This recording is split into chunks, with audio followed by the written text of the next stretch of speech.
Fala, moçada, tudo beleza? Chegamos ao quarto passo, ao quarto pilar da liberdade financeira, que é a realização. Como no último pilar a gente dividiu em 3 partes, então esse está sendo o 6º vídeo. Beleza pura?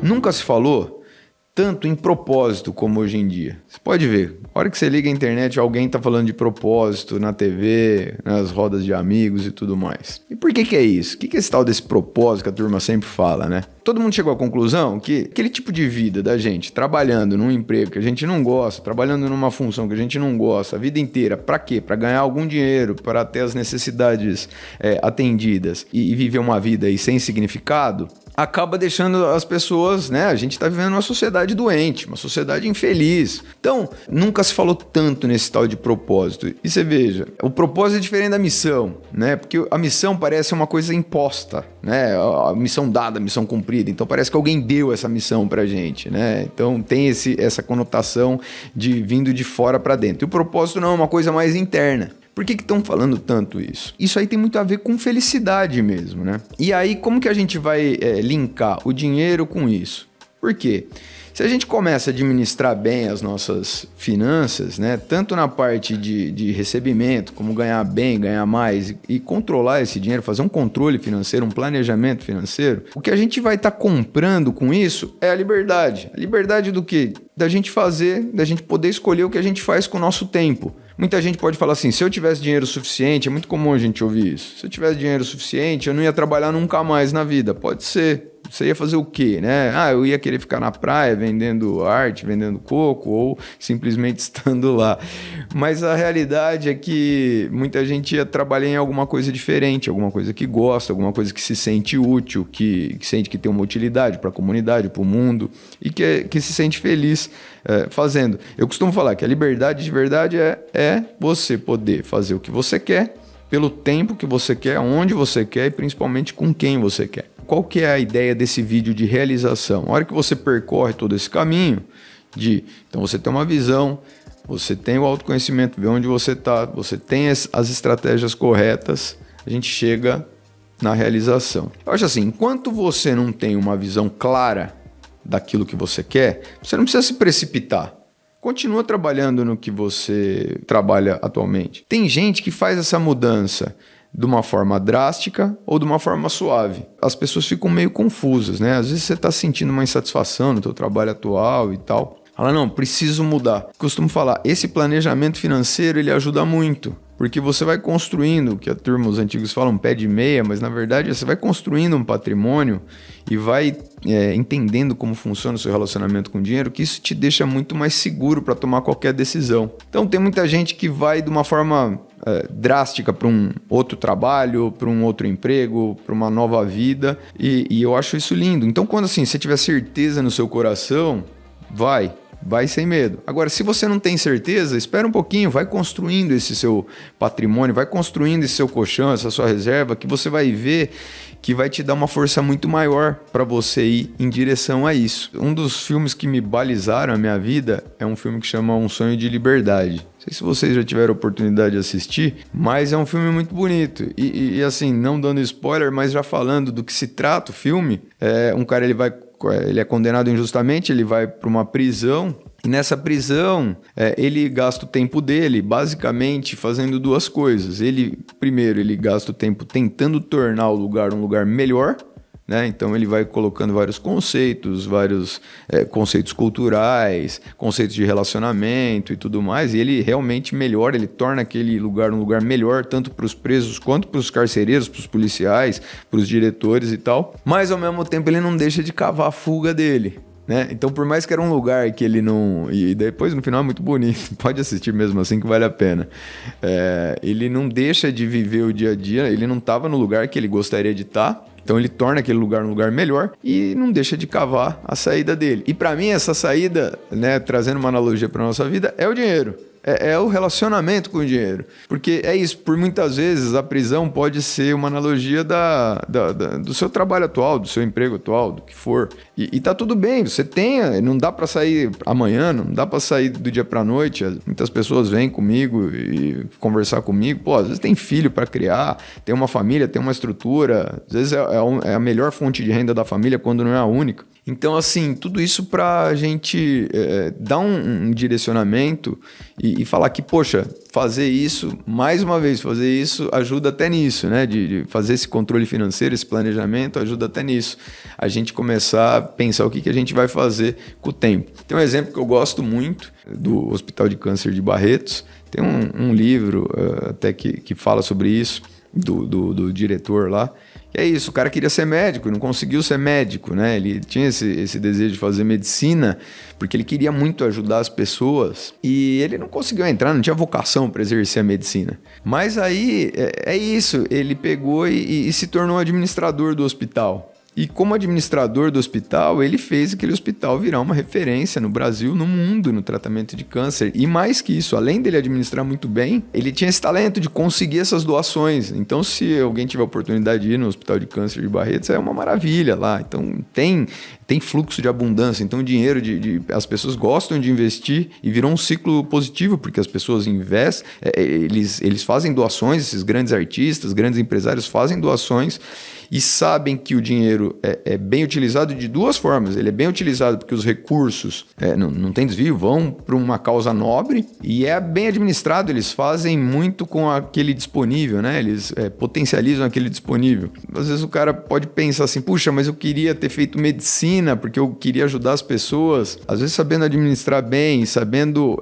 lidar bem com esse dinheiro que entra, esse fluxo de dinheiro que entra e direcionar bem, talvez ele consiga salvar até muito mais vidas do que se ele fosse um médico, né? Então, para exterminar qualquer complexo de inferioridade ou de superioridade, de qual é a função mais importante, né? A gente consegue resolver isso de uma forma bacana, sabendo lidar bem com essas questões financeiras. Esses exemplos são para inspirar, para motivar, de que realmente vale a pena a gente parar um pouquinho do nosso tempo e prestar atenção nessa questão. Eu falo assim, às vezes o dinheiro não resolve, né, todos os problemas, mas ele costuma ajudar, de verdade. Eu falo isso não num lugar de arrogância, mas num lugar de convite mesmo, porque eu sei que existe uma necessidade no meio da gente quebrar essa mentalidade, porque muita gente muito boa ainda tem essa mentalidade de associar normalmente o dinheiro com coisas ruins, com eventos desagradáveis, né? Principalmente com políticos. Você vê,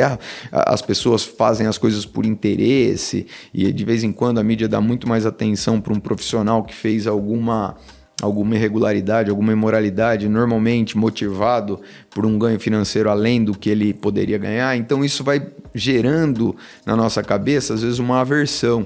E eu gosto muito de estudar isso. Tem umas questões muito bonitas, assim, como esse tipo de coisa vai gerando uma aversão na gente. E às vezes gente muito boa, gente muito bacana, acaba desenvolvendo alguma patologia em relação a essas questões financeiras. Aí eu gostaria, uma das minhas missões, um dos meus propósitos é quebrar isso na cabeça da turma. Beleza? Tem uma frase que eu gosto muito, às vezes é mal entendida, que é tempo é dinheiro. Na verdade, eu gosto mais de falar assim, que dinheiro é tempo. Porque, assim, quando você gasta um dinheiro, você não está gastando só o dinheiro, você gasta o tempo que você usou para conseguir aquele dinheiro. Se você teve que trabalhar um dia inteiro para conseguir um tanto de dinheiro, e não necessariamente você estava trabalhando numa coisa que você gosta. E aí você desperdiça esse dinheiro, perdeu esse dinheiro, por exemplo, rasgou esse dinheiro. Você está desperdiçando aquele tempo que você fez uma coisa, que você poderia ter feito uma outra atividade de lazer, de atividade com a sua família, lido um livro, feito alguma coisa que fizesse mais bem para a sua alma, para o seu espírito, né? Por isso que é tão importante a gente cuidar desses desperdícios e tentar investir cada vez melhor. Porque tempo é dinheiro e nesse aspecto dinheiro é tempo também. Então, eu gostaria de falar com vocês sobre o gerenciamento de tempo, porque talvez seja a ferramenta mais importante na nossa caminhada aqui durante a Terra, é gerenciar bem o tempo, porque a gente tem algumas áreas da vida, o dinheiro é uma delas, família, saúde, espiritualidade, amizades e tal, mas se a gente não começa a gerenciar o nosso tempo, a gente tem uma quantidade de tempo igual para todo mundo, né? Que são 168 horas por semana, 24 horas por dia e tal. Se a gente não começa a gerenciar de uma forma adequada esse tempo e lembrando de usar esse tempo para as coisas que são realmente importantes, a gente vai ter alguma dificuldade provavelmente em uma ou mais áreas da vida. Como que eu faço esse gerenciamento de tempo? Qual que é a minha recomendação para todo mundo? De novo, vocês veem como está tudo linkado? Esse é o final, esse é o objetivo de uma administração financeira bem feita. Para você ter tempo para fazer as coisas que realmente importam na sua vida. E aí a responsabilidade é toda sua. Longe de mim querer falar como cada um deve viver a vida. O meu objetivo é fazer todo mundo ter tempo para direcionar para aquilo que achar melhor e fugir dessa, como o pessoal fala na literatura, da corrida dos ratos, né? Ficar correndo atrás do rabo para pegar um dinheirinho, para ter uma necessidade atendida e começar todo o ciclo de volta. Quando eu falo de administração de tempo, o que eu estou querendo dizer? A gente tentar começar a separar nossas tarefas em 4 classificações, são as coisas importantes, as coisas importantes e urgentes, aquilo que é urgente, mas nem sempre é tão importante, às vezes a gente acaba fazendo e perdendo muito tempo nisso, e aquilo que não é nem importante nem urgente. Como que é isso? Por exemplo, o que é importante? O que eu penso ser importante na vida? Então, eu vou dar um exemplo clássico, mas eu convido todo mundo a pensar o que é importante para você. Mas, por exemplo, ter boas ideias, planejar minha vida, ter um momento especial com meu filho, com pessoas queridas. Então eu separo uma área da minha vida para eu poder ter isso daí. Eu costumo falar que aquilo que a gente não cuida, depois vem para morder a gente. Eu falo, poxa, você tem você cuida da sua saúde, você cuida das suas finanças. Poxa, deixou de cuidar do seu relacionamento, você pode ter um problema. Você trata bem sua esposa, cuida do seu relacionamento, cuida da sua saúde, não cuidou das finanças, você vai ter um problema. E assim por diante. Então, separar essas áreas importantes na vida. Então, para mim, o que é importante? Cuidar da minha saúde, fazer um planejamento, mesmo dentro do profissional. Tem muita gente que às vezes fica fazendo coisinhas que fica apagando fogo. Tipo, a gente costuma falar que é bombeiro ou office boy do estado, né? Fica apagando fogo, sempre tem alguma coisa para fazer e tal. Mas deixa de ter um planejamento, deixa de fazer o relacionamento com pessoas relevantes do seu mercado, deixa de aprender alguma técnica relevante, aprender o digital, aprender algumas coisas que hoje são relevantes. Então, pegar o que é importante e você separar pelo menos 50% do seu tempo. Fala assim, eu trabalho 8 horas por dia, 10 horas por dia, pelo menos 50% desse tempo fazer essas coisas importantes. E aí tem as coisas que são importantes e urgentes. Normalmente, quando você não cuidou, quando era só importante, porque, por exemplo, a sua saúde, eu adoro o exemplo da saúde, é importante, não necessariamente urgente. Você fala assim, se eu não treinar hoje, se eu não comer bem hoje, eu não vou estar ferrado amanhã. E muita gente deixa para fazer isso quando já virou urgente, quando vai num cardiologista, vê que tá com algum problema, tá com alguma dor nas costas, tá com uma insônia, alguma coisa, daí começa a olhar para isso. Por que não olha para isso enquanto era só importante? Por causa desse planejamento do tempo, esse gerenciamento do tempo. Então, nas empresas ou no trabalho é a mesma coisa. Se você não programa a sua agenda, se você não faz um cronograma, se você não faz um planejamento semanal, você perde muito tempo fazendo atividades que poderiam, que daí acabam virando urgentes e são importantes, mas que você não fez na hora que você poderia fazer. Então tem que tomar muito cuidado. Agora, esses 2 últimos, que assim, tem muita coisa que é urgente, mas que nem é tão importante. Então a gente fica, as pessoas vão demandando, e hoje em dia com o WhatsApp, com essas mensagens, de repente você tem um monte de demandas das pessoas que vão pedindo para você e você vai fazendo mais ou menos sem planejamento mesmo, e aí a hora que você viu, você acabou o dia inteiro, você fez um monte de coisa, tirou xerox, foi no cartório, foi fazer alguma coisa, atendeu alguém, deu um conselho para alguém e tal, e no final do dia, da semana, você não fez aquilo que realmente tinha que fazer, então você passa muito tempo nessa área da sua vida. E aquilo que não é importante nem urgente, por exemplo, ficar navegando na internet, ficar nas redes sociais, ficar assistindo alguma coisa que não é necessariamente significativa para você. E todas essas áreas são fundamentais. A gente passa por tudo isso. A grande diferença, quanto de tempo você vai permanecer em cada uma dessas áreas. Nos meus cursos, eu entro e a gente aprofunda com exemplos claros sobre cada uma dessas áreas. Mas, mais ou menos, gaste 50% do seu tempo naquilo que é importante. Uns 20% a 30% naquilo que é urgente e importante, porque a gente precisa também desse fogo, né? Não dá para viver uma vida totalmente zen. Eu já vi gente que fala assim, não, eu não quero essa urgência na vida, zero. Você vê a diferença do remédio e do veneno é a dose.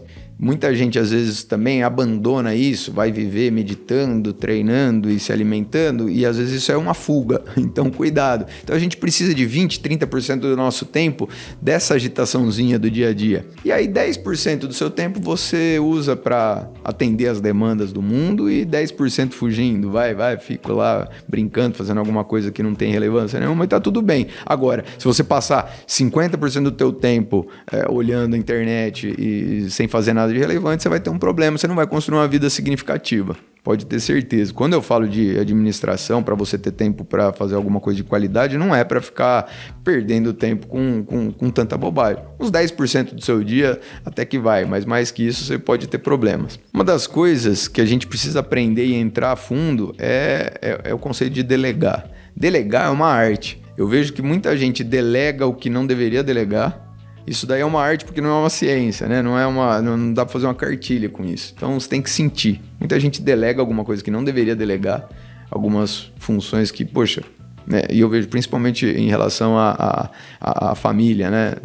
Às vezes vale muito mais a pena você passar um tempo com seu filho e delegar outras coisas, né? Eu costumo falar, poxa, então fala para alguém lavar o seu carro e você cuida do seu filho, do que você contratar uma babá e aí você ficar lavando o seu carro. Muita gente às vezes tem dificuldade de delegar por questões emocionais mesmo, de falar assim, de achar outra função menos importante, menos digna e tal. E eu acho o contrário. Delegar é você distribuir, porque pode ser que você delegue alguma coisa pagando ou delegue sem pagar mesmo. Em vários casos, às vezes, poxa, já tá naquele pacote você delegar e muita gente tem dificuldade de delegar. Mas delegar para mim é distribuir prosperidade mesmo, dar oportunidade para os outros crescerem. O que é você passar para outra pessoa ou para um software ou para alguma coisa, fazer alguma coisa que você não quer mais fazer, que não é o core. Você faça aquilo que é importante, aquilo que vai te gerar alguma coisa significativa. E para mim, delegar tem muito a ver com isso. Então, eu me forço toda semana a delegar alguma coisa desconfortável para mim, sabe? Alguma coisa que talvez, não, deixa que eu faço melhor, deixa que eu faço mais rápido. Por exemplo, eu tô fazendo obra em casa. E aí, às vezes, os pedreiros pedem para eu ir comprar alguma coisa lá na loja de material de construção. E eu brigo com eles, eu falo, não, vai você, eu pago pelo seu tempo, vai você compra melhor que eu, você sabe o que tem que comprar, você sabe onde que tá, você sabe negociar. Eu confio nas pessoas e lógico, eu confiro depois. E o tempo dele ia ser muito melhor utilizado, às vezes ele vai em 10 minutos, ele resolve um negócio, compra bem, compra o certo, do que eu ir lá ficar escolhendo, ficar que nem bobo lá na loja de material de construção. E o meu tempo eu posso estar fazendo uma coisa mais importante que vai me gerar um recurso que daí que é suficiente para pagar, inclusive, o tempo que ele foi lá. E a última dica que eu queria dar para todo mundo, sempre que você for tomar uma decisão importante na sua vida, põe no papel, porque não só decisão. Qualquer decisão, casar, trocar de emprego, qualquer decisão importante, terminar um relacionamento, coloca no papel, porque isso evita muito um processo mental que chama looping. A gente fica voltando às vezes. Eu faço isso muito no mercado. Quando eu vou investir numa tese, falo assim, puxa, eu acho que os juros vão subir, então eu vou investir no mercado nessa tese. Eu anoto o meu sentimento do porquê que eu estou tomando aquela decisão para evitar, se por um acaso o resultado não for tão satisfatório quanto eu gostaria, eu fico, mas por que eu fui fazer essa bobagem? Por que eu fiz isso e tal? Esse processo de looping, além de ser muito desgastante mentalmente, os profissionais da área podem dizer mais sobre isso, mas no nosso caso aqui é porque faz a gente perder muito tempo. Às vezes um dos lugares que a gente mais perde tempo no dia a dia é no passado, ou seja, ficar remoendo algumas decisões, ficar remoendo algumas histórias. Então uma dica prática, como eu aqui me proponho a não dar nenhuma dica abstrata, uma dica prática é anotar. Anota o porquê você tomou as decisões. Isso ajuda muito a gerenciar principalmente o seu tempo. Você deixa de perder esse tempo nesse processo de looping e você pode fazer alguma coisa mais produtiva ou mais agradável com o seu tempo. Pessoal, esse é o final desses vídeos em relação aos 4 pilares da educação, da liberdade, da inteligência financeira. Nos próximos vídeos a gente vai trazer outro tipo de conteúdo, sempre voltado a isso. Então queria agradecer quem assistiu todos os vídeos aí, quem assistiu até o final. É isso aí, muito obrigado, um abraço e avante!